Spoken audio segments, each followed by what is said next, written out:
All right, welcome back to PlanetGenX, where we react to the Mandalorian, episode 7, chapter 23. Yes, the spies. Well, right off the bat, we were right about old Kane. Right? Yeah, we knew she was up to something for sure. She didn't give up. She didn't switch over. Take advantage of the amnesty program like somebody who would really want to change their life. I want to say right off the bat, I heard a lot of people talking about Blade Runner references. Oh yeah, I did too. Yeah. I can see that, but it did feel significantly different enough for me. Sure. You know. Oh yeah. It's like this might as well be Blade Runner. It's like definitely you can see not. some inspiration there. Yes, that's exactly how I'd put it. Inspiration only. Yeah, but for me, it was like this great idea. You know, Coruscant is this big, huge, built-up world, and we're in the slums on the ground level. Yeah.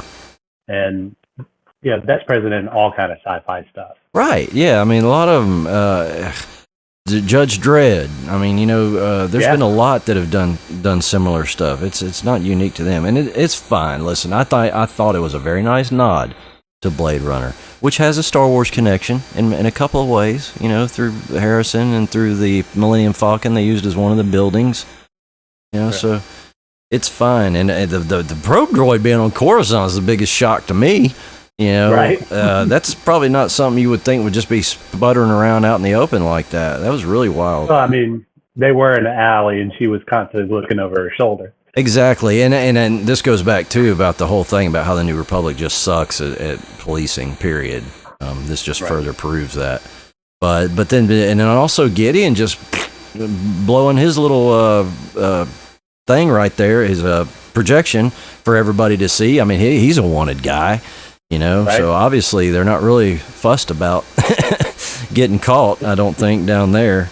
I mean, they know. If I recall correctly, the probe droids do have the unique encryption protocols. Like, this is super deep, geek stuff. Yeah. And I could be wrong, but I want to say there was something in previous material that stated, you know, it would be safe to beam that signal to a probe droid as opposed to anything else. Quite possibly. And again, we, you know, falling back on the New Republic obviously can't keep up with everything anyway. So, and there was probably one in the junkyard. no doubt. So right after that, man, you see him going in with those shields, dude. That and I've seen other people say it. They look just like the Episode 1 shields, where Obi-Wan's waiting on to knock them all out after killing Qui-Gon. Mm-hmm. Definitely reminiscent of that. So we see. I remember just like feeling particularly sorry for those troopers as opposed to anybody else, because how long are they stationed there, dude?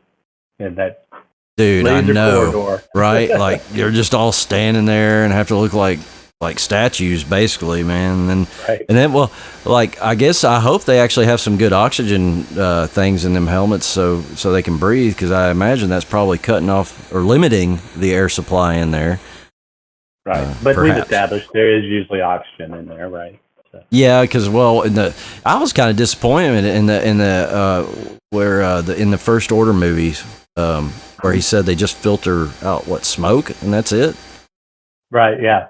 I was like, really? That is way lame, bro. I need more. I need you to be able to do more with that. So we get into the room there where they're having the conference and the Shadow Council. We're going to be official about it. Well, getting there, we crossed some stuff, right? Did we? Yeah, the tanks. Oh yeah, sorry. Yeah. Which if you don't know what those are, I have a pretty good idea. I mean, they're obviously clones. Right. Who do you think it is? I honestly think it's him. It is him, no doubt. They're clones of him for sure. Yeah. And honestly, they're so you can hardly see. If you think about it, dark-skinned man being in that, it looks like a dark-skinned man in there. So. It kind of gives it away, also his line at the end makes makes it very clear how egocentrical he is. Yes, right? Yeah, no doubt. And he would be the type of guy to do that. Yeah, and then he's talking about how their cloning experience, don't interest him, which is kind of, like him saying, it's him bullshitting really, because he's got his own cloning experiment. That's what interests him. Right. Not like cloning experiments don't interest him at all. So he's obviously not showing his hand to the, fellow members, right? Yeah, no, it's clear he wants to rule the council. Like he's Thrawn's thorn. He's the thorn in Thrawn's side. Not yet, but will be when Thrawn shows up. Yeah, we had an interesting couple people that need mention in this. Obviously, Captain Pelion, who is Thrawn's right-hand man, and y'all know him from the Heir to the Empire novels. He's also been a voice in Rebels. He hasn't actually been a person in Rebels, but he's been a voice. Big and legend. Yes, big time. The Commandant Hux. Will be important in this, okay. But yeah. Yes, he is. Commandant Hux was, he is the father of General Hux in the new movies that y'all are familiar with. And the actor is his brother. The actor is his brother, yeah. Domhnall Gleeson was the actor who played Hux in the movies. Right. Who, I forget, I've seen him in something else. I can't remember, a British show. But he's been in a ton of stuff, to be honest. Yeah, Brian Gleeson is his brother who plays his father. Right. Very confusing, very confusing. We hear I love hearing these little references to the Praetorian Guards. Yep. He asked for Praetorian Guards, which I will also remember. So, guys, what we're seeing here is after Jedi and what's leading us into the First Order, the movies that everybody is like, that's what they're leading us here. They're trying to fill in the space and show us how did the First Order come to be, more or less. So we're seeing those seeds of that develop. You heard him reference Project Necromancer. That's basically the cloning experiment that doesn't interest Gideon, because that's the experiment to replace the Emperor. Basically, it's either replace the Emperor with somebody. Well, really, what they believe is generally they're finding a clone body. Right. Yeah. Is probably pretty accurate. Yeah. Right? So they do draw a lot of inspiration from established material. Yeah. And this is one of those things, force transfer, right? Right. I'm glad that's why I sent it to you, so you would understand if I brought this up where I was going with it. There's like a force transfer that they can do, the dark side. Plagueis didn't necessarily like it, but he may have used it.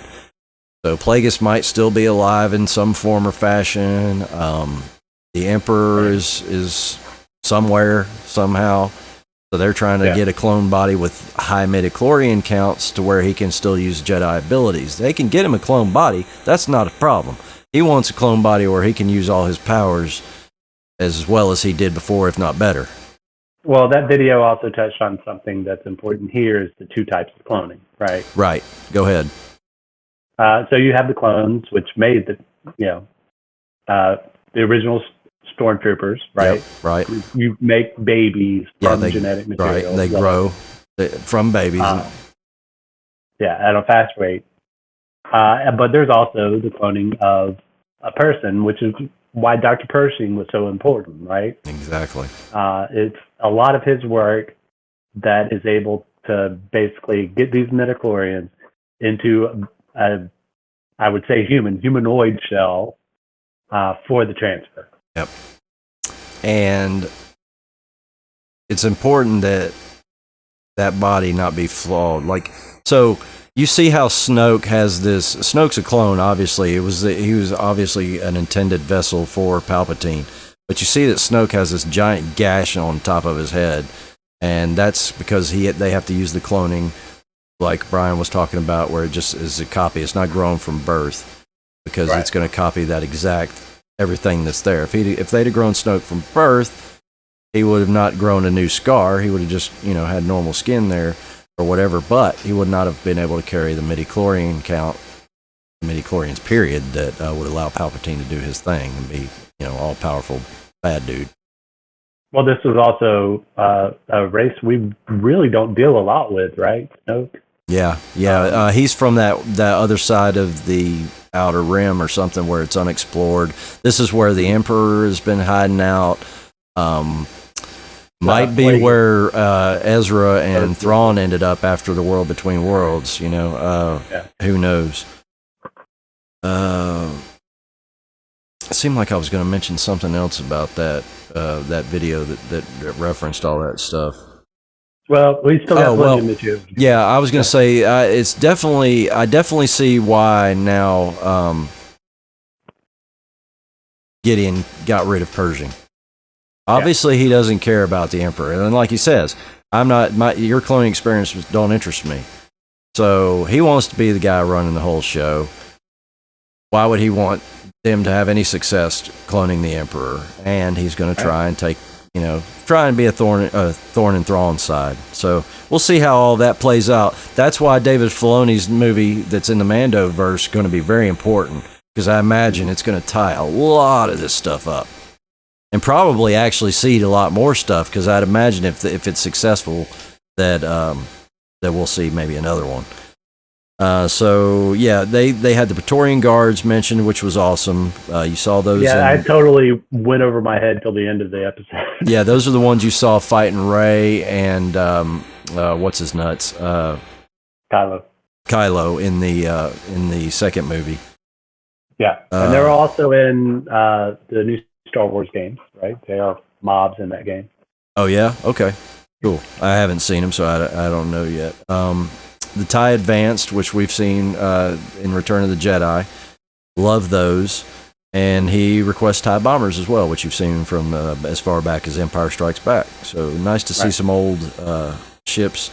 They have to take what they can get. Obviously, it's obvious that Hux and Palion have the bulk of the fleet. They've got Thrawn's fleet, so that's the biggest part of it. These other warlords have, probably smaller, maybe one capital ship, maybe two, who knows, depending on the size and what they had at the time. So those are all getting the scraps of what they can to keep, and then also they don't want to appear like they have a lot of ships and concentrated power. So it also helps that they look like they're just, warlords just trying to warlords. Yeah, that's the important thing that we took from the conversation. Yeah, definitely. So basically, I see the pagoda. The pagoda is in repair.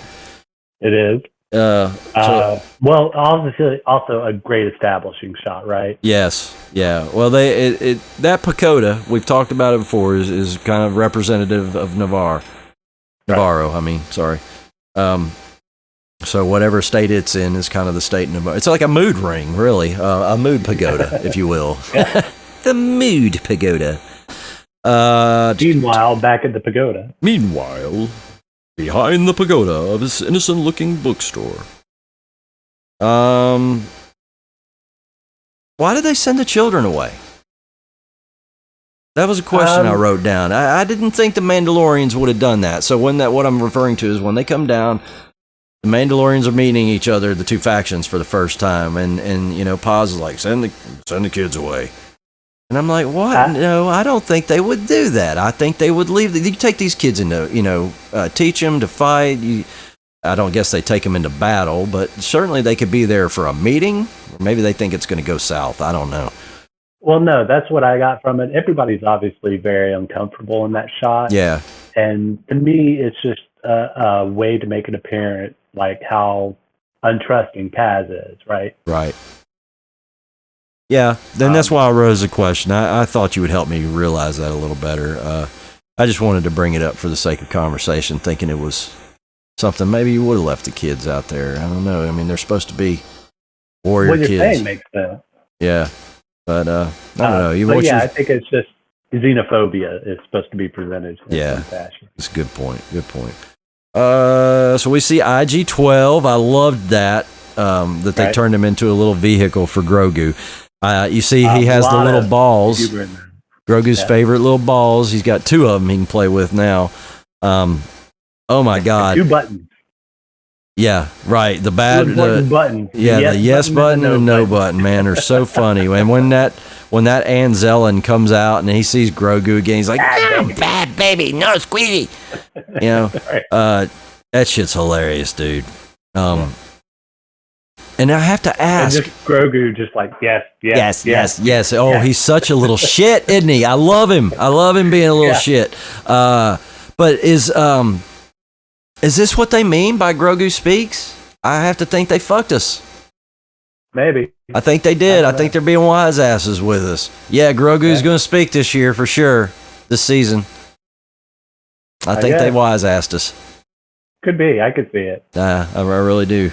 So, I mean, he's already kind of half-ass spoke, but I think this is ultimately what they mean by he speaks this year. And he continues his bad baby behavior. He's obviously loving the fact that he can, yes. He's loving the shot. They're just walking down the street and he's just on that yes. Yeah, he's nailing that yes button. And then he starts stealing from the damn vendor. Like every time he walks past a vendor, he just has to eat their shit without knowing he's got to compensate. And I feel like he could understand this concept very easily. He's operating a droid. So yeah. I think monetary usage should be something he could grasp. Wouldn't you? Well, I think I think they're trying to establish like a character trait in this. On the one side, you could say maybe, he's spending a lot of energy doing this Jedi stuff here and there, being so small. But at the same time, I think they just want to establish him as like one of those characters that's always eating. He lives through his stomach. Yeah. Yeah, so he's like always, yeah. So food's always going to be important to that character. It's just something you know about them. Baby Grogu's just a stoner. Yeah, right. Always got the munchies. But I just love it. He just continues his bad baby behavior, which is hilarious. Mm-hmm. Din's just at his wit's end, and it's hilarious. Thing I noticed, it looked like they had one of those flying creatures on the spit that had gotten the High Magistrate in the first season. He got his arm. And the baby repaired. Was it? Yeah, it was 3. The baby repaired it. So I think it's one of those creatures they had on the spit. I think you're right. Oh, the Mando refugees. That was pretty cool. How they had like a Java barge. At first, I thought it was kind of floating like a Java barge, but it actually had like struts that went across the ground, which I thought that was kind of weird. That whole thing kind of confused me. Like I didn't see rocket thrusters on it. The sound was weird. Everything was muted. They had sails. Like it was just weird. Of a sort. I will say, what's the guy, the lead guy from that group? Oh, he was in Top Gun, the Top Gun movie. The black guy. Yeah. I don't know his name. But yeah, his most recent thing was in Top Gun. For anybody that saw that movie recently. Since I've watched that episode, I need to just get online and look it up. The other guy's from Breaking Bad. He's what's his name? The character's name. I can't think. It's like Crackhead Jimmy or something. something weird like that. But yeah. No, what I was going to say is that actor playing the main guy, I seem to recall there was some kind of live action thing. Philip Lamar, mainly known as a voice actor, Yeah. But I seem to recall him playing some kind of a trash space pirate or something like that. And I felt like this was very reminiscent of that. Well, I don't know. I'm not sure. Nothing's coming to mind, but that doesn't mean anything. Yeah, for sure. Like I said, it could be total Mandela, but I seem to recall that being something. So we see the old checker rules. Man, everybody's got their own rules, don't they? When you're playing a game, you got. That's not how we play it. Well, you should have established that shit before we got started, brother. Now we about to fight. Checkers and chess, right? Yeah, Chinese checkers, chess, whatever. You name it, man. There's always different rules. Monopoly. If there's a game to be played, I loved seeing the vibroblade, bro. That was cool. I do too. That was because we've been knowing about the vibroblade since KOTOR, Knights of the Old Republic, because that's really kind of the first time I ever saw one referenced. So yeah, that was really cool to see. Actually, one being used.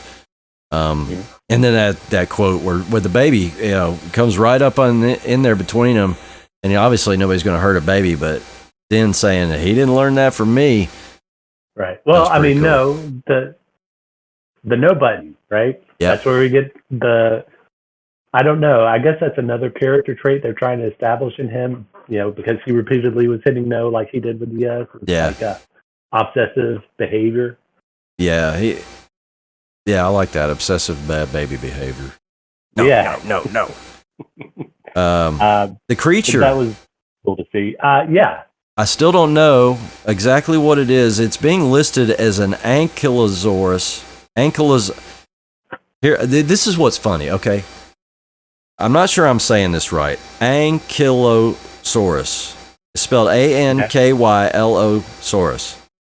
Mm-hmm. Now, this is just a real dinosaur that we had on this planet, and people are saying that's just what it looks like. And I thought the exact same thing. I didn't know the name of it at the time, but when I saw it, I thought, oh, that's one of those dinosaur-looking things. The funny part about dinosaur-looking dinosaur. Yeah, the funny part about it is his name spelled Kylo, and it's got Kylo in the middle of it. Kylo. Right. I thought that was interesting. I wonder if that's why they picked it. I have two feelings from that one scene. It bugged me that they've obviously been riding on this ship on the surface of this planet since it's been bombed. Yeah, maybe not since the Night of a Thousand Tears. Yeah, but soon after, I'm sure. And how are they getting ambushed by this thing? Like, they would know, right? It was a little forced, and then it was nothing all of a sudden too. Like, I thought they were going to fight it. Yeah. I was expecting them to fight it or something, and nope. I mean, it was very. Go ahead. I don't know. There was a scene in Rebels where they captured a big creature, if you remember. I forget which creature it was. On Lothal. Was it on Lothal? I think it was on Lothal. But it was essentially the same thing. It was a creature that had been down in the depths, and some mining or something they did had caused it to come up, or bombing or something had caused it to come up from the depths. And that's the same thing this one did. I just thought it was kind of forced, it seemed. Yeah. I'm the same way. But what I was going to say is the other side of that, where you're talking about them running away, that shot of the ship exploding with all of them flying away. Yeah. That is like what we want out of Mandalorians, right? That is what you would expect to see in like any type of a still, although I don't think they had a panel for it at the end. They didn't. But like in a comic book. Yeah. Like a panel. Yeah, I know what you're saying, no doubt. I love the Imperial, which we've already talked about around the shields, but we didn't talk about I just love how they look, man.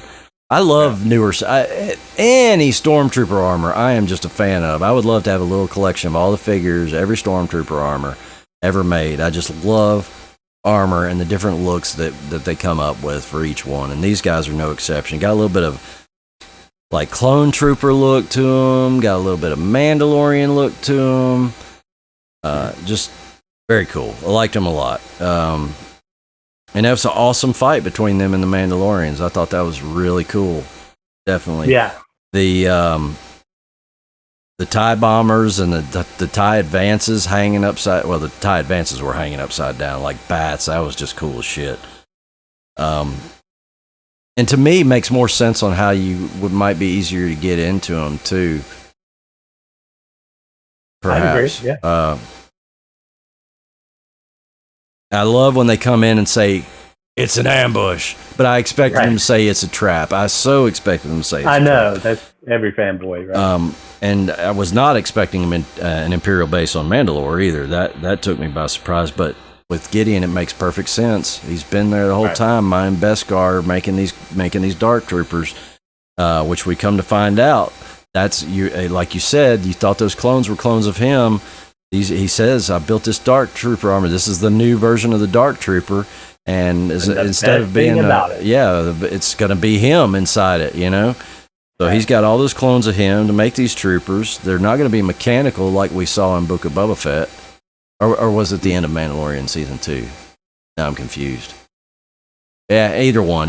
We've seen them anyway. Mando. Yeah, we saw Luke fighting him in one of them. And I didn't like them. I didn't like those Dark Troopers, so I'm glad he's going with something like this. Right. If they had a guy inside them, which they traditionally have, I'm down with that. But you take the guy out and turn it into a droid, we're done. We're talking about two different things then. The Darth Maul horns on top of Gideon's helmet. Now this is something that goes back to Death Watch and Mandalorians. I'm still not convinced. I kind of think at first, or I kind of thought that maybe Gideon was a Mandalorian that went to the Empire years ago. But the way he talked to him about, your whatever. He said something about your religion or something. I forget exactly what he said, but I was like, okay, so maybe he's not your a Mandalorian. Society. Yeah, your society or something. That's not okay. Well, maybe he's not. But the horns are definitely from Death Watch when Darth Maul had the Darksaber and and he was ruler of the Mandalorian. Well, Death Watch anyway. The Death Watch Mandalorians for a while, and many of them wore helmets with similar little horns around them. So I thought that was very interesting. Is Gideon a Maul follower? It opens up questions.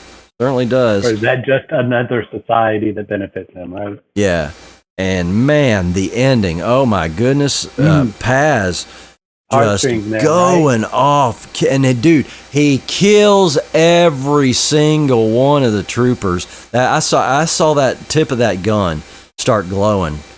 And I turned to my wife. I was like, dude, check out the tip of the gun. It's starting to glow. And I didn't know where that he was going to take it where he did, where that gun just started melting.